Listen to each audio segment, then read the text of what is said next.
Bonjour, merci de bien vouloir me recevoir. Je m'appelle Camille, je suis étudiante, comédienne et animatrice d'une chaîne YouTube. Je m'intéresse aux affaires politiques et j'ai l'honneur d'assister à votre réunion aujourd'hui.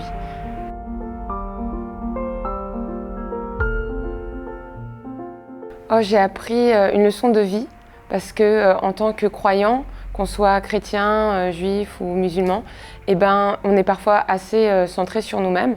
Or, les problématiques que rencontrent les lieux de culte face aux attaques terroristes sont les mêmes. Et on oublie de le notifier parce qu'on a l'impression que selon les statistiques, telle communauté est plus frappée qu'une autre. On a pu le voir qu'en fait c'était des problèmes différents, mais qu'ils existaient tous, tout simplement.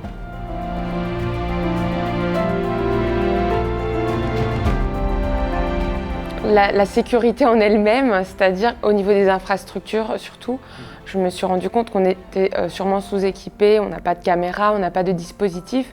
Et même, par exemple, durant la formation, on nous a parlé de simplement signaler qu'il y avait par exemple des personnes attitrées pour la sécurité avec un gilet jaune ou un bracelet sécurité pour aussi prouver que ce lieu, par sa signalisation extérieure, pouvait être aussi un répulsif pour les éventuelles attaques.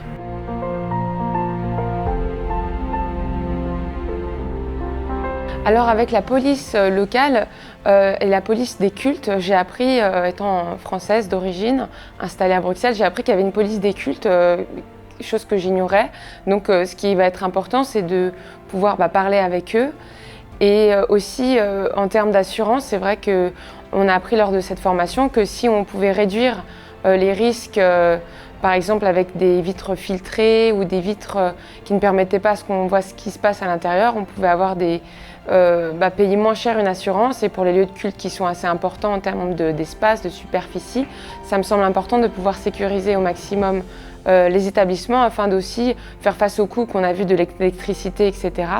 Et voilà, de pouvoir mettre de toutes les chances de notre côté pour être à la fois sécurisé, mais aussi d'un point de vue financier, pouvoir s'en sortir et continuer à être périn parce que parfois beaucoup de cultes ferment faute de financement.